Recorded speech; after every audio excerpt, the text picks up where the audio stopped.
Hey guys, this is Lindsay from Friends of the Rappahannock. Today we're going to be talking about water quality.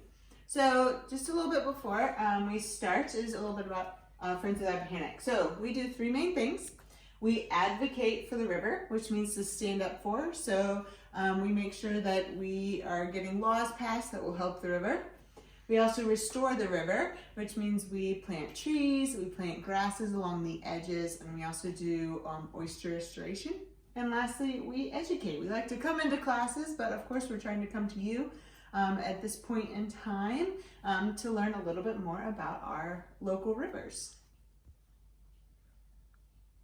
So the river we're going to talk about today is the Rappahannock River, and it flows into the Chesapeake Bay. So we are small. Our small watershed is the Rappahannock Watershed, and we go into the larger Chesapeake Bay.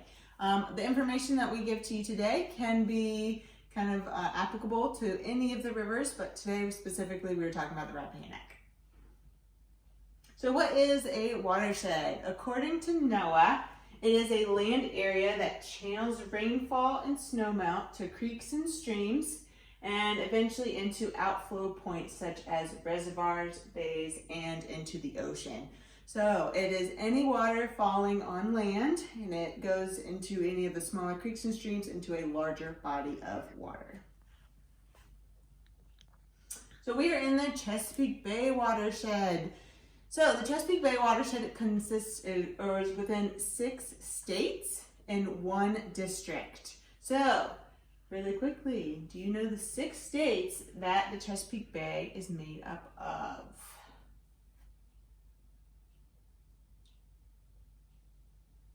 So the first one is New York, all the way up in New York.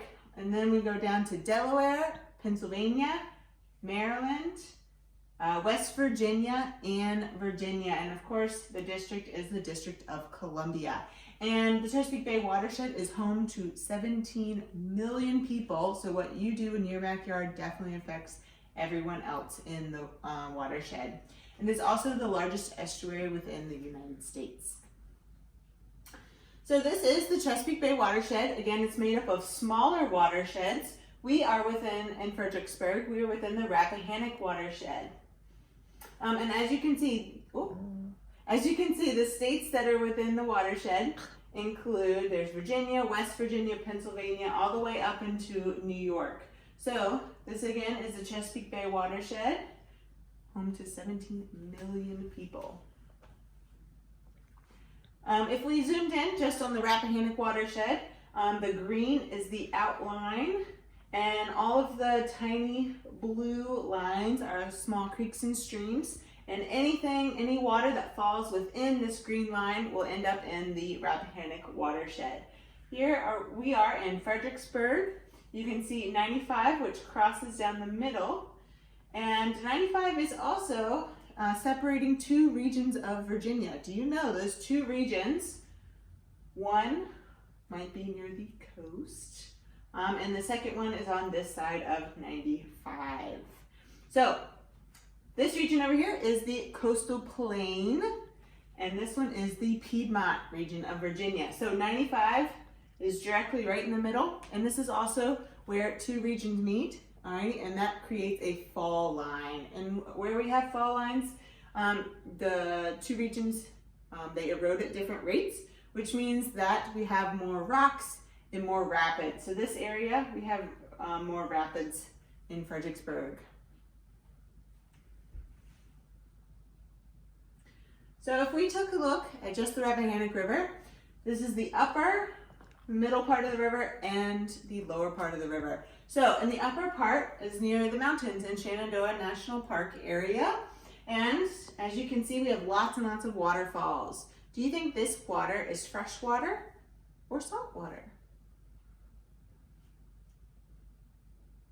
It is fresh water. Anything that rains down in the mountains is all fresh water.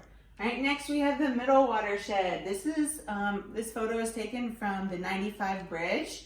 And as you can see, we have lots of little rapids here at that fall line. And at the middle watershed in Fredericksburg, are we fresh water or salt water? Is the water flowing one way or two? it is still fresh water. So again, it's all flowing one way, alrighty? And lastly, we have the lower part of the watershed. This is near Rappahannock area. This is near the Chesapeake Bay. So this area, as you can see, is a little bit wider going toward the mouth of the river. And so, do you think this is fresh water or salt water? It's a little bit of both. So we call this brackish water, and this water experiences tides. So high tide and low tide, alrighty? It happens twice each day, and when it's high tide, it's bringing in that salt water. And so we still have fresh and salt mix, which also means that we get different creatures, like oysters are found in the lower watershed because they do need that salt water. And we also have different crabs and different fish and other organisms that are found in the lower watershed versus the middle and the upper. So why do we do what we do? We want healthy river otters, delicious oysters, tubing and recreation, eagles, fishing, canoeing. All right, so what are the two leading issues in the Rappahannock? And what we mean by two leading issues is mainly what are two main pollutants that we find in the Rappahannock that may be harmful? Again, a lot of pollutants we may find in other rivers, but specifically today we're just talking about the Rappahannock. So what do you think? What are the two main pollutants? So sediment and nutrients are our top main pollutants of the Rappahannock. Yes, we do have trash. Yes, we do have oil, but the top ones are sediment and nutrients. By sediment, we mean soil. So soil getting into the water. As you can see, this soil kind of looks like chocolate milk. When it rains, the rain is, and there's erosion happening from the sides of the river going into the river, and that creates more turbid water, which means that it's very cloudy. And we're going to be talking about turbidity later on today as well. But this creates that chocolate milk look.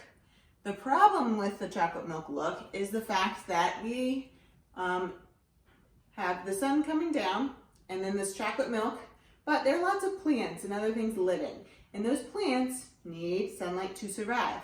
But because there's so much soil in the water, the sun can't get through. And so the plants end up dying, and the decomposition of those plants sucks out oxygen in the water.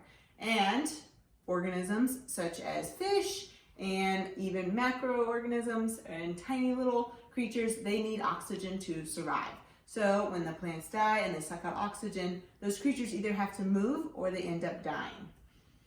So that is one main cause. And the other one is nutrients. So you can't really see the nutrients, but you see the effects of nutrients. So nutrients, even on like putting fertilizer on your grass, makes your grass grow. It also makes plants grow in the river, which include algae. And when algae grows, it has a short life cycle, which means that it dies quickly. Just as the sediment, when it dies, it sucks out the oxygen in the water. So those organisms, whether that be sediment or nutrients, oxygen is coming out of the Rappahannock. So we want to limit the amount of nutrients in our river so that way algae doesn't end up growing and sucking out the oxygen. Because when we have low oxygen, we have things called dead zones. So this gray part is actually land. This part over here, the colorful part, is the water. If it's red, this means that there are dead zones. Right? This dead zones generally happen in the summertime because when the temperature goes up, the oxygen goes down. So during the summer, we have a lot of areas along the Rappahannock and even more areas in the Chesapeake Bay that have dead zones, and nothing can live in a dead zone. So yes, fish can go to a different area of the river to survive, but things like oysters, they can't move very fast or even at all. And so they end up dying, and we need those organisms in order to keep a healthy ecosystem.